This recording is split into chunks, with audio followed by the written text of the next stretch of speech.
Thanks for joining us for another episode of Already Won, a Sports Friends podcast. Each week, Coach Ben and Coach Kyle share their insights, interview special guests, and offer some extra words of wisdom.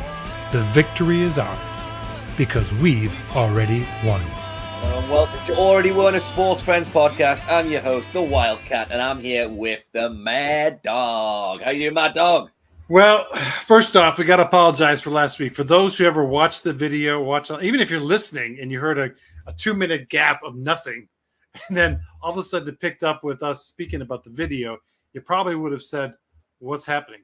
Well, apparently I pushed the wrong button and the video didn't pop up. Here, meanwhile, the volume was off. We're just sitting around watching nothing. That's why then they have to go to Sports Friends YouTube page, right? There you go. Sports Friends, INTL people. But today we're not giving them blank nothing. We are filling this. Chance. Yeah, we are filling this with a lot of good wisdom. We got not one, but two guests. Another two.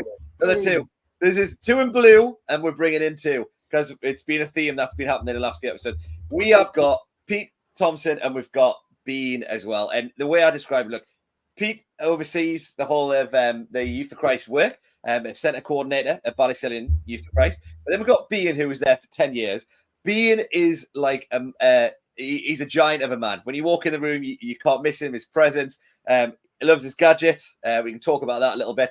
But he has got some amazing stories. I mean, Kyle, honestly, this guy has been in the middle of different crises and he deals with all sorts of things. I mean, you want to sit with this guy. If you want to have a pint with a guy, he is a guy that would be in probably my top 3 to go and have a pint with. I'd like to get a mohawk. But, what? Hey, look, remember, Mad Dog, mohawk or no mohawk, you already won. Like, without further ado, we've got two guests. We need to get him in, right? Let's bring him straight in. All right, please welcome to this week's episode on the Already Won podcast. Not just one guest, but we've got two guests.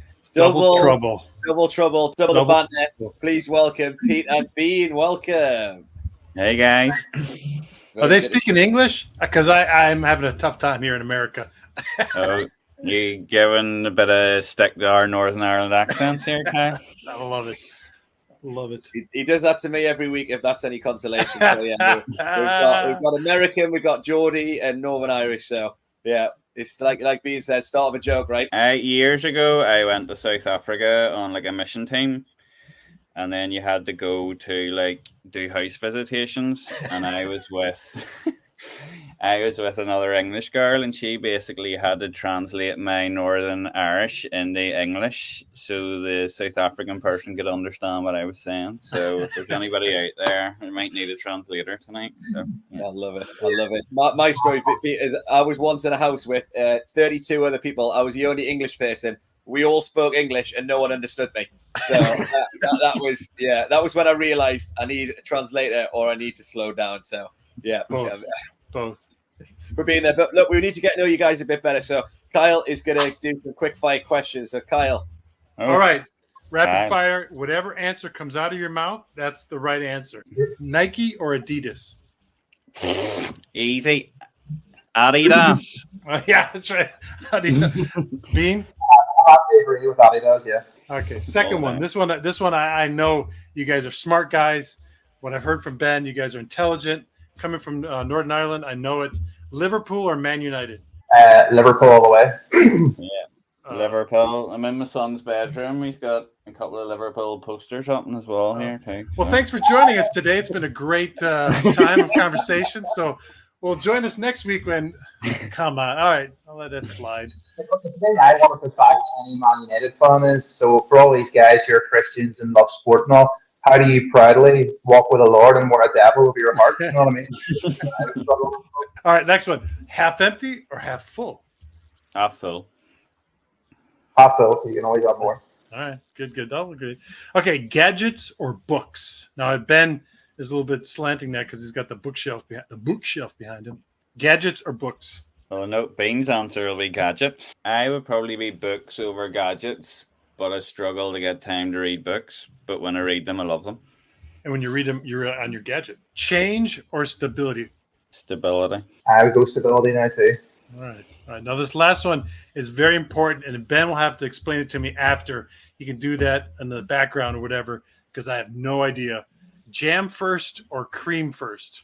Jam first because jam's heavier, and cream on top. I'm not a big jam fan, so I just go straight for cream, like not even have jam. Do you know what I mean? So What I love is that you guys have had the same answers. That's brilliant. You know, Yeah. It's a conspiracy. yeah. Well, look, I've had to sit through Kyle talking about American and Canadian food, and I had no idea. So yeah, Right. we're talking about scones and scones. Whatever you want to say. So. Biscuit? Yeah, You want a but look, biscuit, Ben? there you go. Get some biscuits. It's all about that. No, first of all, look, guys, our podcast is called Already Won. So let's start with Pete, and then we'll go to Bean. So, Pete, what is that phrase? Already won.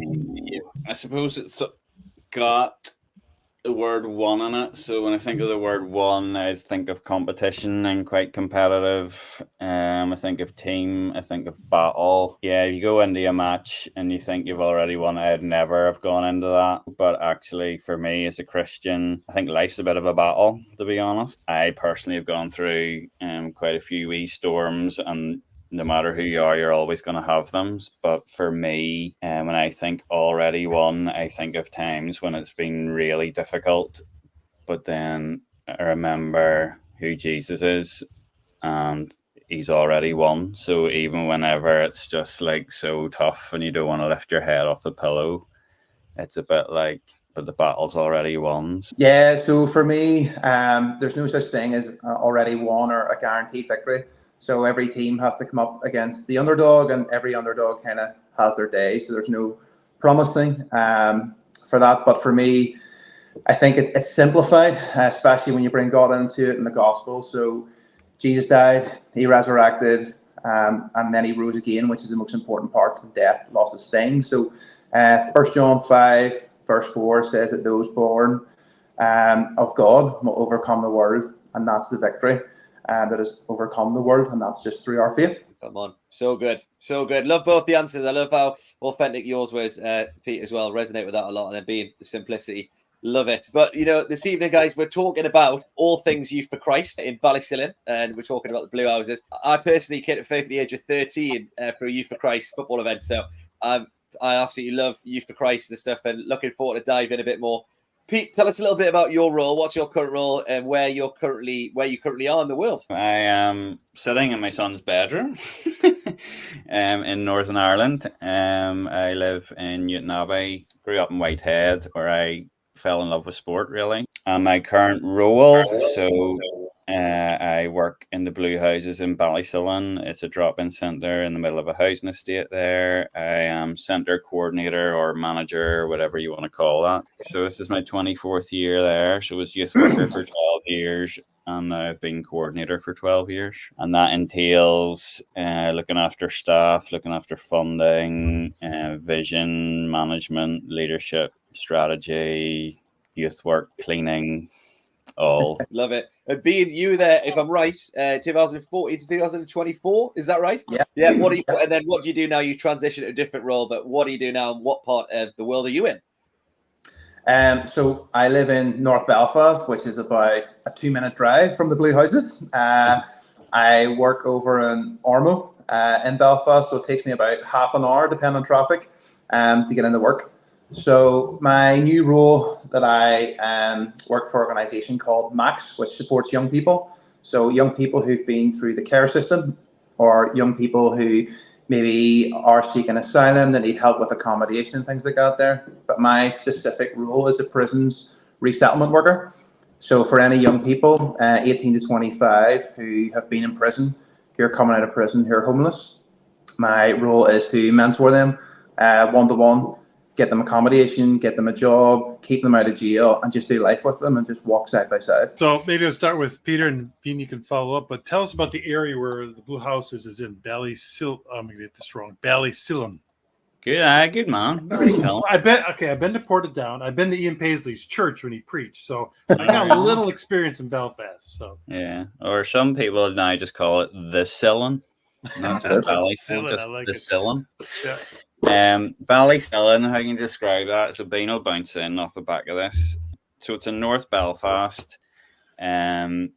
an area in North Belfast. Probably about 5,000 people would live there. Now, where the BlueHouses is within Ballysillan is right in the middle of a working class housing estate, a classic that anyone would associate as a housing estate area, very similar to England or anywhere in the UK. If you're familiar with Northern Ireland history, culture, politics, it's Protestant Unionist loyalist, so it'll be about 99% that, so very dominant on that side of the fence, I suppose. I'm just saying this now, disclaimer, I absolutely love Ballysillan. To me, it's beautiful. Like, I love it. I just absolutely love the place, and obviously God's brought me there and made me fall in love with it or whatever, but I love it and I love the people. But to the outsider coming in, you would probably come into the area that's in around the BlueHouses and you see housing that's not great. It's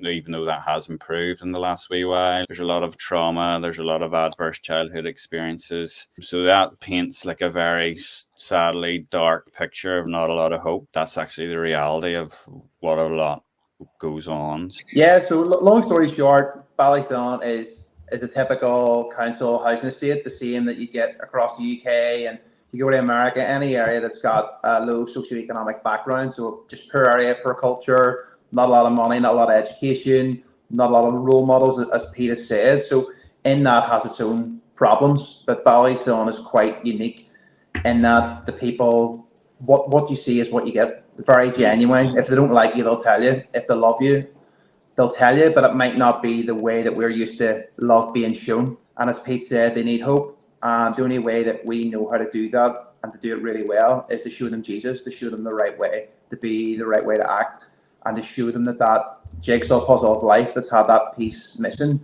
can only be fixed by Jesus. And the BlueHouses adopt that with all the approaches that they do, and they've been very successful at it. And to be perfectly honest, there's been lots of other youth provisions in around the area. They haven't done as well as the BlueHouses has because they're missing Jesus. Yeah, I mean, I've had a chance, through Kit Aid. I know a lot of people know my full-time job is with Sports Friends, now at training, but then voluntary hat on with Kit Aid, had an amazing opportunity to go over and actually see firsthand, visit the Sillin, and see the incredible football camp that we're going to dive into. But being there, I wish I could show that, like, the experience that I had, like, going there and seeing it. If you go to the website, thebluehouses.org/projects, you will see all the incredible things that these guys are doing in this area, bringing hope. And I just wonder, could you guys kind of summarize a little bit? Obviously, we want to dive into the sport aspect in a bit, but I was struck. Carl, we walked through every single room that they have in the BlueHouses, and every room there was something different, whether it be counselling, whether it be arts and making music. I know you like making music, Carl. You'd have loved that section. Jam, cream, jam. Yeah, you would have loved it. And every room there was like a space for people to hang out. There was a room for mentor, and there's a prayer room. That in terms of like holistic transformation, these guys have got so many different things going on. And I think over the years, like you said, you're bringing Jesus, but there's all these different ways you're doing it. So I don't know if you guys can summarize, if possible, start with being. What the work of the BlueHouses it does. Well, each of our lives is so complex. We all have different needs, wants, desires, and sometimes we know what they are and sometimes we don't. Youth culture over the last kind of 10 years or so has changed, since when I first started there. Like, kids were able to tell you what they want and what they needed. So actually the rooms that you came to see, Ben, some of them weren't the original design of what they were supposed to be. Kids 10 years ago were like, oh, we want a lounge, we want like a coffee bar, want to hang out and chat to people.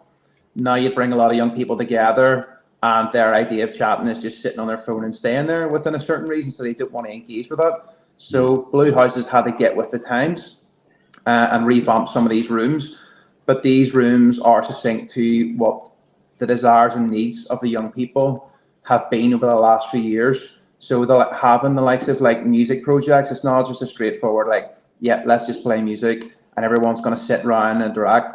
It has been, how do we use music to enhance the lives of these young people? What is it they really want? So maybe using music to find out what their deepest, darkest secrets are, deepest, darkest loves are finding skills that these young people never knew they had before. There's times where we maybe sat in that room and these guys who we thought were really, really quiet and music is not their thing. Next minute, somebody sticks on a rap song and you have these guys belting out complete raps and we're like, where on earth did that come from? And a part of that comes down to opportunity. So giving these young people an opportunity to express themselves through sport, through music, through arts, crafts. And now in the world, thankfully, we're catering to more young people who have additional needs and different lifestyles and learning styles. As I said, we're all different. So we can't treat everybody the same and do everything the same. So we try our best to tailor to individual young people for what they want. Sometimes you do that through big groups. Sometimes you do that through one-to-one. But I think the BlueHouses has a very good picture. And if you just think of the BlueHouses as a house, there's so many different rooms with so many different purposes. Like everyone has their own bedroom.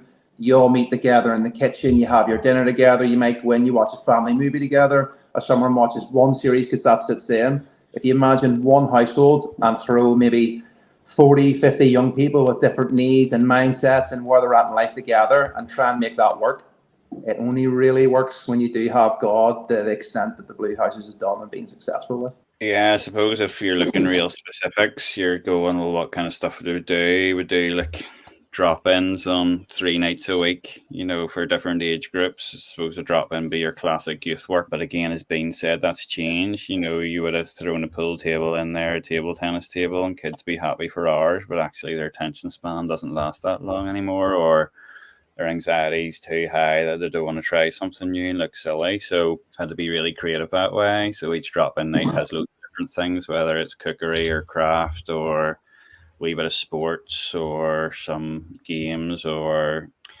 whatever that may be, or the music rooms open, competitions. So those are like 3 creative nights. You'd have your group work once you understand their needs, going, these guys want to look at healthy body and minds or mental health stuff, or they want to look at the culture of Northern Ireland, so you would do group work for them. There's educational support, so we're in schools doing that. We're in schools doing RE lessons. We've got mentoring, which I think we'll touch on a wee bit. Obviously do your residentials, your camps. As you saw, Ben, we have the counselling room now. So for us guys, we're not trained counsellors. There's only so far you can take a person in their journey before you actually end up re-traumatizing them or something through what you say or do. So it's knowing your boundary.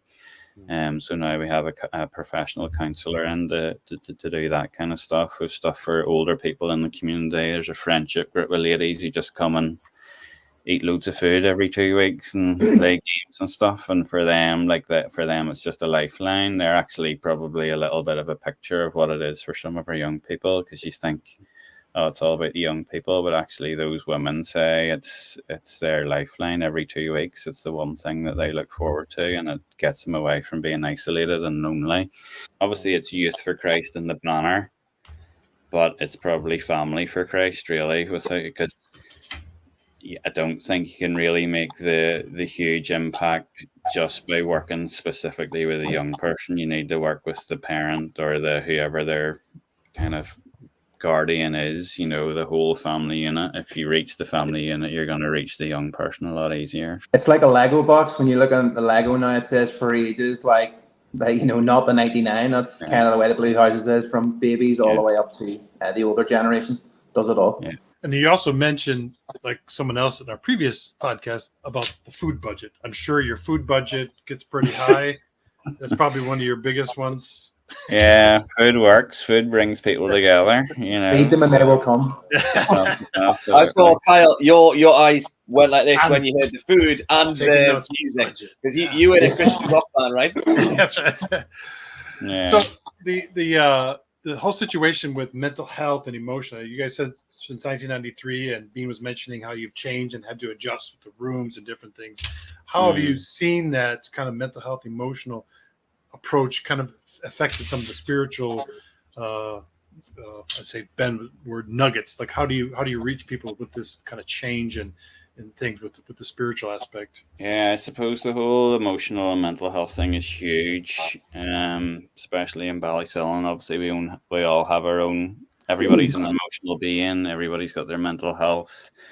Again, I don't want to stereotype it, but I would say the mental health levels of people in Ballysillan are poor. They're low.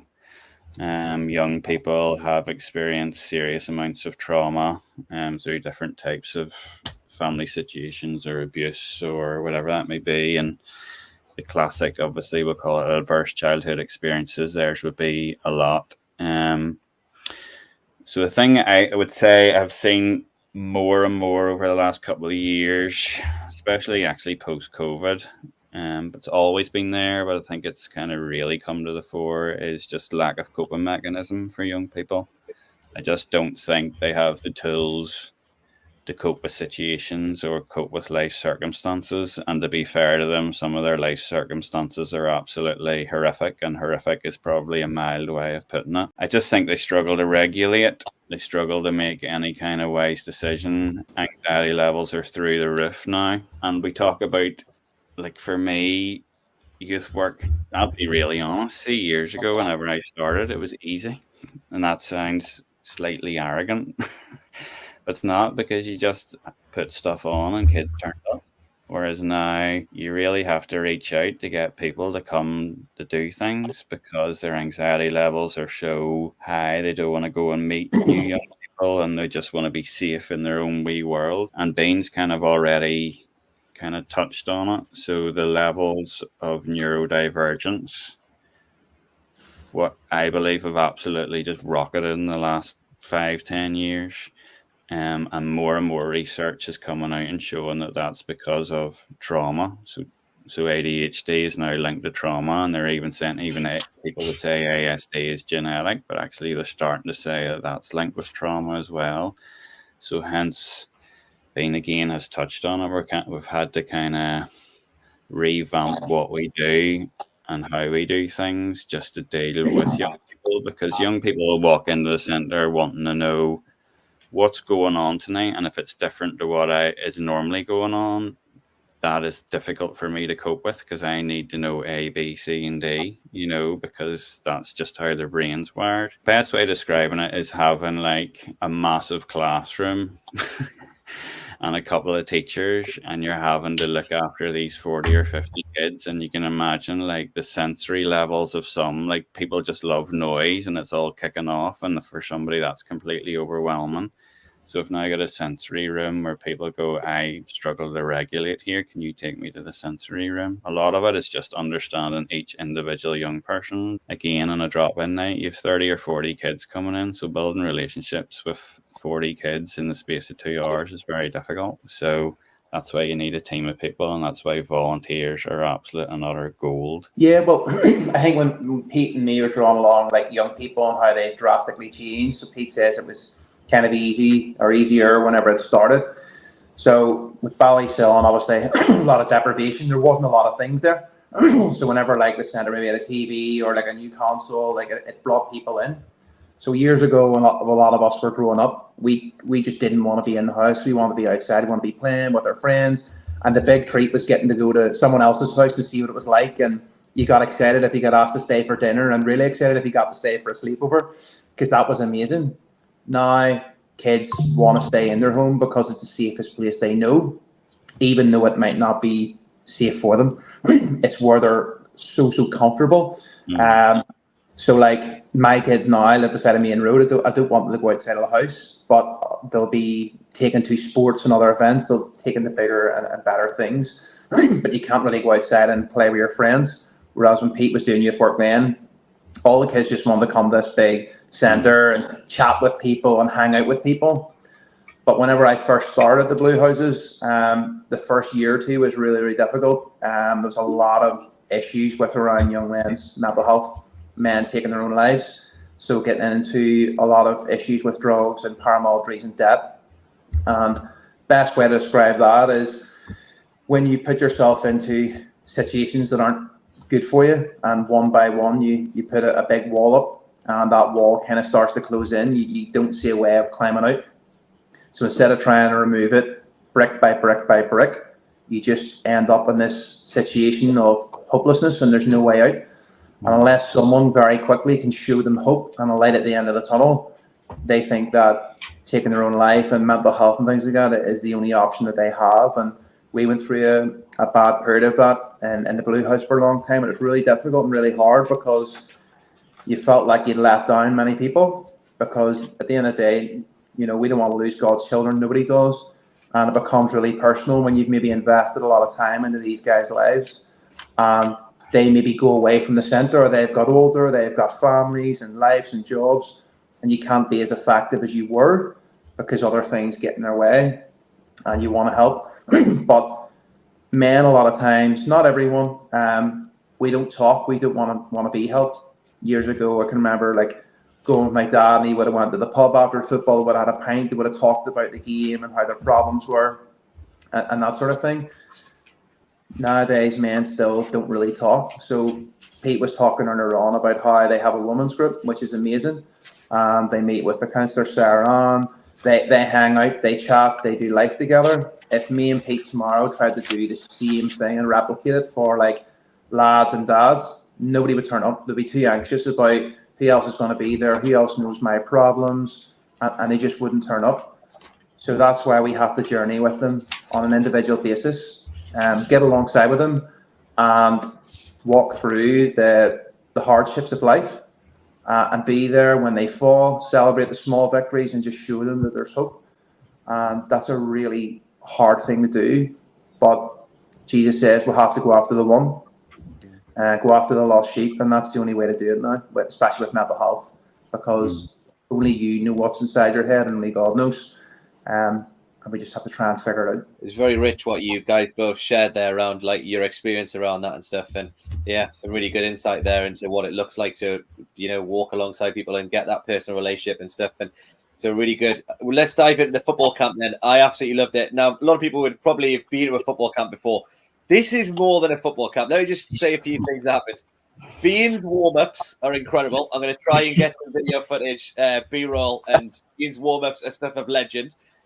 Kyle, there's one bit where they do run the gauntlet and they kick balls off the police, which they call the peelers. What I love about it is just these guys, there's so many leaders that like these leaders, and they're all different ages. And like these guys have got like all ages all the way down working with young people. And after the young people finish, they become leaders. And the, you know, the kids are so passionate. Like they give me a lot of stick because I was wearing an England tracksuit. That was fine. They were quick. They were sharp. There was a lot of banter. It was good fun.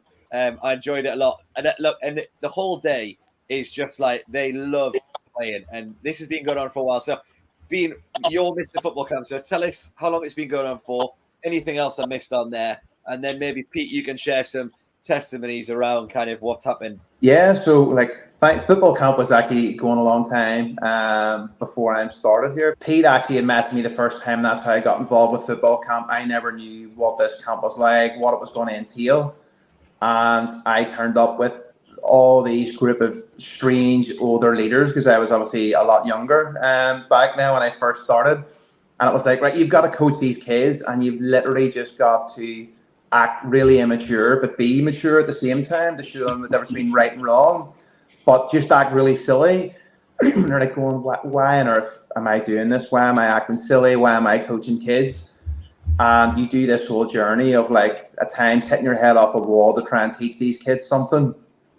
And it becomes difficult. The kids are crying, they're having fun, crying because they're upset, crying because they're happy. And by the end of the week, I just seen this overwhelmed of emotion and young people accomplishing something. And I don't just mean like winning in football.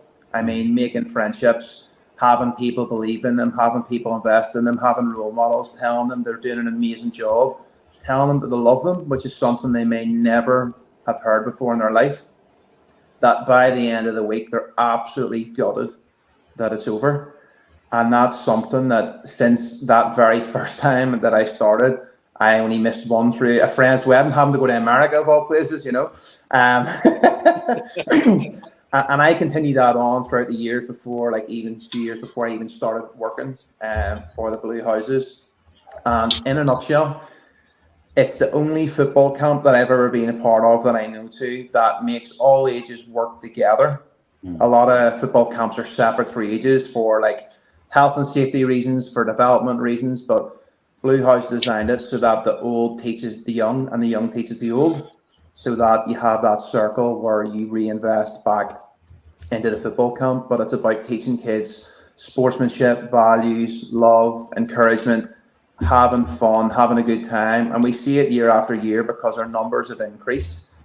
and we've more involvement from people. People coming to watch, parents come to see what this is really all about. If I told anyone else that, okay, you need to make a group of over 90 kids and 50 volunteers work for 5 days, high intense, high levels, using football, using sport, throw in some police in the middle of that there, throw in some music, throw in some warm-ups, throw in some dancing, trophies, a World Cup, an Olympics.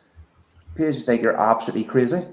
But through Pete and through the many volunteers over the years, this legacy's been created where everybody's left their little stamp on football camp. And as the time has gone on, it's got bigger, it's got better, it's got stronger. But the core values have always remained the same. Make every child feel loved, feel special, feel individual, and they'll reflect that into the camp, and everybody has a good time by the end of it. Again, a wee bit of background. 2006, we started coaching in the primary school, and a guy that did a bit of volunteering with me just thought, oh, well, what about the summer? You know, and a lot of these, as I said earlier, a lot of these guys don't have a lot of male role models. Like there's loads of our kids literally just don't have a dad or whatever. So it kind of just started off the back of that. So the very first year it was like 33 lads and 10 of us coaches. And then it kind of just snowballed. Second year was 45, then it went to 56, then it went to 60, 70, peaked around 80. And then this year was the first year we could take up to 100, and we had 95. So which is incredible. And as Bean says, it works because you go after the individual. Every single young person, what you communicate with every coach at the start of the week is you need to make every person just feel unbelievably loved and going away at the end of the week just feeling phenomenal. But actually how that works even better is what you'll have seen, Ben, like you split them into teams on the Monday, and they're literally in that pod from 12 o'clock on Monday all the way through to Friday, and you could have 3 or 4 kids looking after 10 kids. You just invest in those 10, and that's your job. And that's your job to love them, gel them, make them be a team, teach them all of the holistic values that we do. So, and it works incredibly well. Testimonies, too many. Our second football camp, and I think for us as coaches, then we knew that we were doing something that was really special. There's a guy called Michael, didn't come to the BlueHouses. He just signed up for football camp that year. And at the end of the week, we'll give awards out. So at the end of every day, there's Player of the Day awards. And at the end of the week, there's like sportsmanship or leadership. So sportsmanship award is just for the person that shows like the best attitude. They might not be the best footballer, but they've just had an incredible attitude and really flourished during the week and kind of driven other people on. And this kid, Michael, won it. We didn't really know him. And then we got an email from his mum in September to say that the whole way through primary school, Michael was bullied. And then he was going then into primary 7, which is his last year at school. And you know those situations in school assembly, if you win anything outside of like kind of school stuff, you know, the school finds out and they'll do the wee presentation and share it with the school. So this was a situation, and they explained that Michael kind of won the Sportsman of the Week award at football camp in 2007. And from that point, his mum said, the bullying completely stopped. People saw him completely different. He was welcomed on the school football team, which he never had the confidence to be on before, or even try out to go on, just because of his situation. And for him, like, you meet him now, he's in his 20s, but he never came to the BlueHouses after that. He just came to football camp every year. But you meet him now, and he's straight over to you, chatting away, and he will always say that it was the most formative thing in his childhood was just being at football camp. It was the best way to say it. Was he was made to feel like a king. He was noticed, he was valued, he was loved, he was cared for, and he realised, actually, I'm important and I have a role to play. And outside of that, probably previous to that, he'd no self-esteem, no confidence, probably really lonely and quite isolated. So the camp just completely blew his mind and blew his whole childhood in a different direction. So, and that's just repeated every year. There's probably a Michael story every single year. It's great. Good stuff. So I know that Ben shared me he called me the night, I think we did a talk one of the nights of the event to share me some of the stories. I know that you're not really trying to do the sports or the camp to acquire national talent to fill out the squads, but you're doing it anyway. So what kind of tools, knowing that you're bringing in coaches or leaders or volunteers to help, what kind of tools can you share with us that people use with the sports ministry with the different type of audience as yourself? See, to be honest, in answering this question, this is really boring. Be organized. See, when you're doing any ministry, any youth work, see if you're organized. It makes your life easier. And I know everyone's wired different. So there's people that are organizational legends out there, and there's people not. If you're not one of those people, get somebody that is. Yeah. But it demonstrates that you care. See, when kids turn up or a parent turns up to our football camp and they see the way it's set out, I think they're just blown away. And even some of our volunteers here, some of our mums of our kids, one of them said last year, because she sent her kid for a couple of years, she says, hadn't called up. She said, I never knew how big this was and the amount of effort and time that had to go into it. So, and you mentioned this year we had 53 helpers, and that ranged from kids who were then 14 and too old to go to the camp, but they'd been every year, so they wanted to help, to people like a local minister. He's the same age as me. He's in his later 40s, to some of the mums of our kids.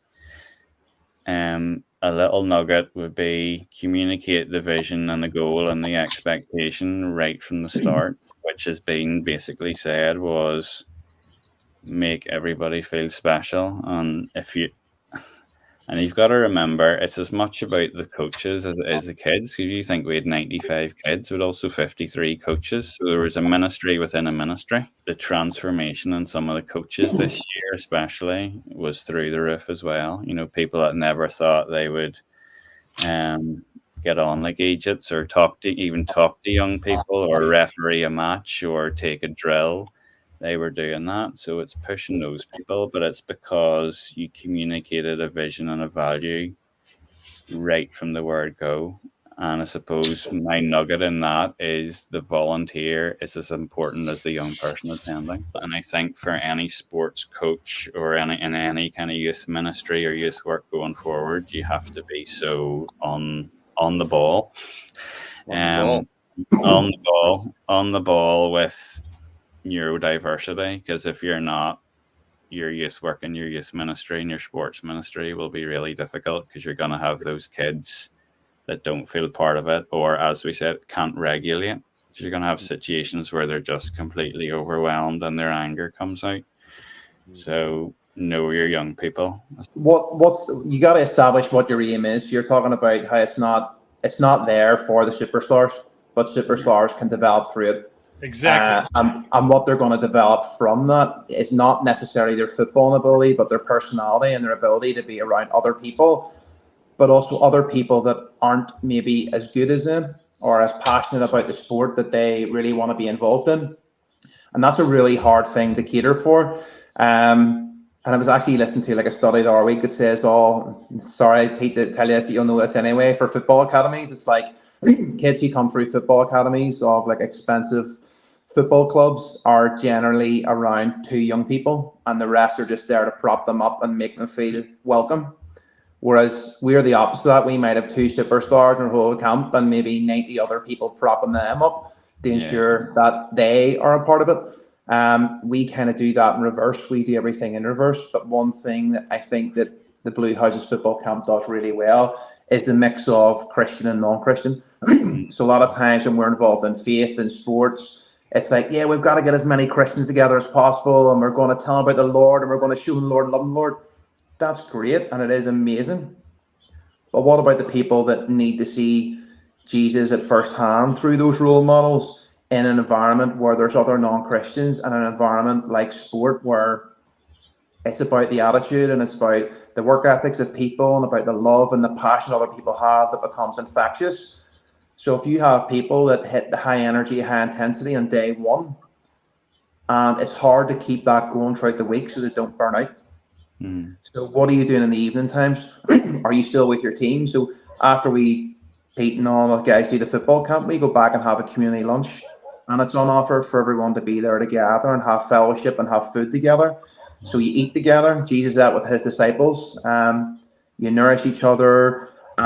Sometimes Pete gets other teams and churches to be involved, and they come and help out. So everyone brings their own little mix and throws it all together. But the one common gem and nugget is, what do you want to get out at the end of this? And as you want everyone, not just every young person, to feel appreciated, loved, valued. And the only way to do that is to do that on an individual basis that works for everyone.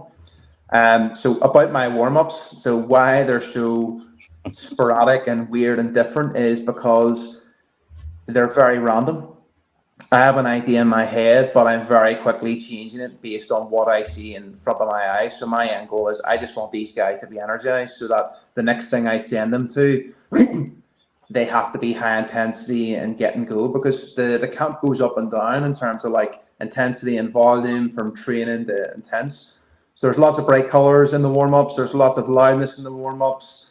There's little bits of quiet in the warm-ups. There's encouragement in the warm-ups, but the coaches are involved in the warm-ups. And if I do forfeits or punishments, I hand it over to the coaches. So that kind of taking one for your team. So if your coaches aren't going to be involved, how can you expect the kids to have high intensity and high workouts? So you want to show them how it's done, because kids learn by seeing and doing and being a part of the experience. And you want to come back every day, and it's the first thing you do. And that's just brilliant in a nutshell. So do everything together, eat together, pray together. And at the start of our football camp in the morning, we get all the coaches together, whether they're Christian or non-Christian. We pray for them. We set a theme for the week and we work towards it. All I heard was punish the coaches. I love it. You heard it here, folks. Absolutely. Punish the coaches. And if you lead it like I do, then you don't get punished. And that's what I learned. Okay. You know, so you can set the punishment out. So good, so good. I think. Sorry, just to step in. Like, it's supposed to, when I'm listening to Bean, and if you try to summarize the Blue Houses, so any young person will say it's home from home. Like, that's how it's described. But actually, how to do sports, any ministry well, but we're talking like camp or whatever, it's family. And actually, it was one of the local minister who helps, who's phenomenal. He just comes into his own at football camp. But he said to me after on the Friday, I was really struck by what you said in terms of, I basically said to any coach, whether you understand who Jesus is or not, you've been Jesus to these young people this week. And he said, is that not just like the disciples? Because Jesus just called a random mix of people with all of their faults, characteristics, and this, that, and the other, and he just blended them all together, and it was messy. But actually, it was family that did ministry and changed the world. And he just goes, I looked around those 50 people, and to me, I just saw the 12 disciples, and that's what it was, you know. So we all come with our mess, but actually you create family and you create togetherness. And each of those coaches, as I said, my nuggets is it's as much about them. They were seen and they were valued and they were loved as much as each kid was, you know. So I think that's key. That's amazing. Hey, Carl, there's been gems and nuggets galore.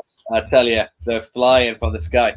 They are so good. Ministry within a ministry. I mean, you guys look like, just when you were speaking, I'm like, I've seen it firsthand. But if you haven't, then they're all over different social media platforms. So you can see it scroll along the bottom. If you're watching by video, if you're on audio, then get on it and see. These guys are on Instagram, TikTok, YouTube, Facebook. And X. And yeah, you can follow all the different things. But also, you know, a lot of charities being hit financially and stuff. Can people get involved, sewing in financially as well to the work that you're doing? Pete, in your role, can you speak to that around how people can get involved, support different things? Yeah, 100%. Like, obviously, if you hit the website, there's like a donate, how to donate kind of space. So you'll see that. It takes you through that. But yeah, we're supported by some funding bodies. But as you know, the charity sector is hit massively, so that fluctuates year to year. You've some Christian charity partners who've been amazing over the years. We have over 100 people that support us monthly, anything from £5 to somebody gives us £100 a month, and that's your bread and butter, that's your core. So the more we can increase our donorship is probably the best way of putting that, the better. So the more regular donors we have, the more stability, which is one of the questions at the start, is probably why I said that, because if it can stabilize the infrastructure of the organization, then the more God's going to do, and the more ministry that we can do, and more people God's going to reach within the community. So yeah, you can give by setting up a standing order or just a one-off donation. If you're a big business, send us some money and write that off in your tax. But what we love to do moving forward is have, for all those specific projects, Ben, that you kind of alluded to on our Facebook page or our website, is that they start being sponsored. So again, a goal for football camp is that it's completely and utterly sponsored. So there could be a business out there that wants to sponsor the coaches' shirts next year. There could be somebody who wants to sponsor all the footballs that we give away. We're going to need to replenish our footballs because some of them are getting old, so you just break that down. So it's a really tangible give. But yes, every single staff member, we're a charity, so we're non-for-profit. So yeah, our salaries, how we come is just through people's giving and whatever. So yeah, those are the kind of the main ways that we get money. So if you're a business watching, if you're a funder watching, get in touch, or if you're an individual and you're inspired by what you see online, or more of the nuggets that Beans gives than I have given, get in touch, and yeah, we'd love to hear from you and tell you more stories and see how you can get involved. Great stuff. I just want to say a little shout out to Derek Williams as well, who's with 100%. Kit Aid. Yeah, it's like the reason why we're thinking. Yeah, I mean, do you want to say anything to that? I mean, because he's, with Kit Aid. Yeah. And do you know the thing is, what always amazed me was that having another charity support another charity, it's probably the first time, like personally, I'd ever heard of that within reason and seen it a first example. But the thing that I love about Derek and Kitty, it was actually a lot of people see the word Christian Youth for Christ and run a mile away because they don't want to be seen to give to one religious organisation than another, which is why Youth for Christ doesn't get a lot of funding and people stay away from it, and why we don't get a lot of money. But Derek just looked beyond that and saw the similarities between Kid Aid and the football camp. He was like, I think that's something we can get involved in. And this friendship, which has become more than a friendship, which has become a partnership, it's become just doing life together and sharing successes and failures and stories and ambitions, which has been incredible. And I think for me, one of the biggest points was about 2 years ago, whenever the BlueHouses lost one of their colleagues and a girl called Grace. And we didn't know where a lot of money was coming from. We were worried about football camp because it costs a couple of thousand to run it and it doesn't make any money.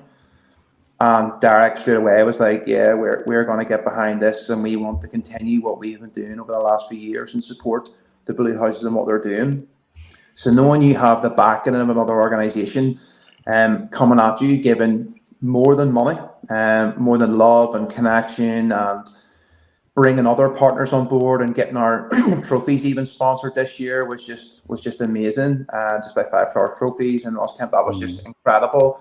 And to have that blessing because of partnership and friendship that's been created over the years, to having you come over, Ben, and other people come and see the work we do in Ballysillan, it's become more than that, and it's just grown and grown, like to be bigger and bigger. So it's not just about the money, it's about the partnership, it's about the friendship, and it's now created a legacy.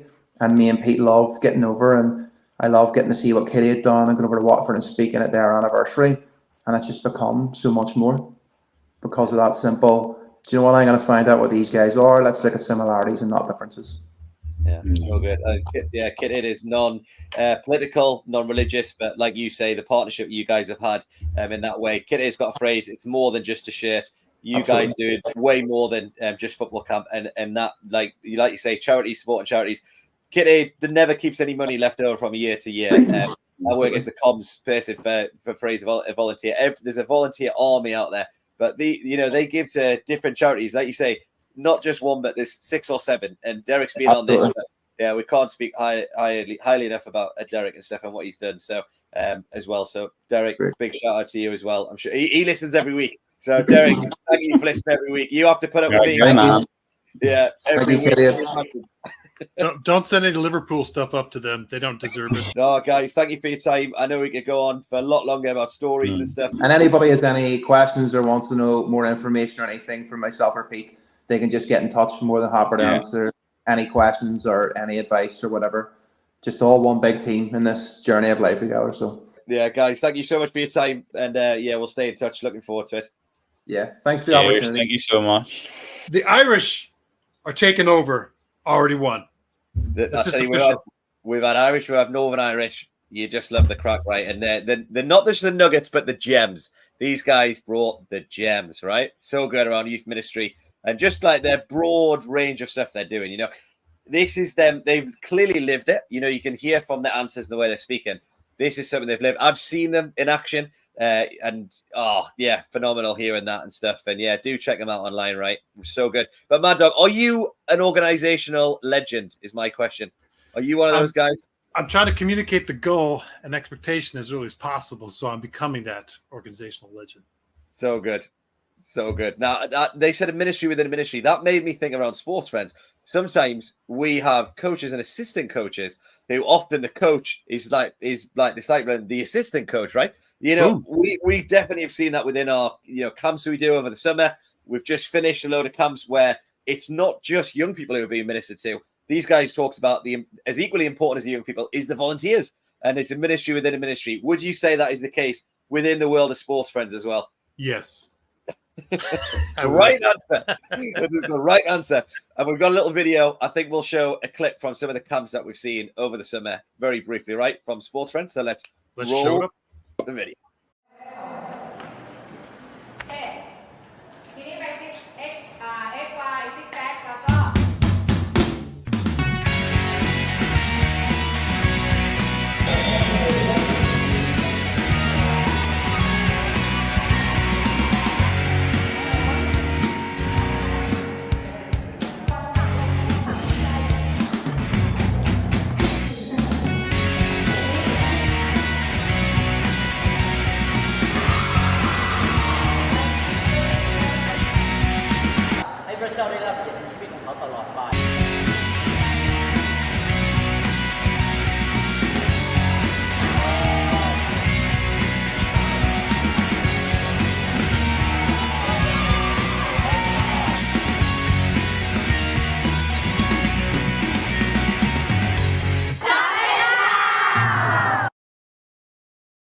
Good video, good stuff. Love it. Awesome. Mad Dog, what an episode. Jam-packed, an hour. Jam-packed with 2 Liverpool fans. You did it, Mad Dog. But what do you have to tell your friends, even if they're Liverpool fans? What do you have to tell them? Well, they wouldn't be my friends if they're Liverpool friends. But I would tell them anyways. And I tell their friends, tell their friends, to tell their parents, as well as... Thanks again for joining us on Already Won, a Sports Friends podcast. Please like, share, and subscribe on your favorite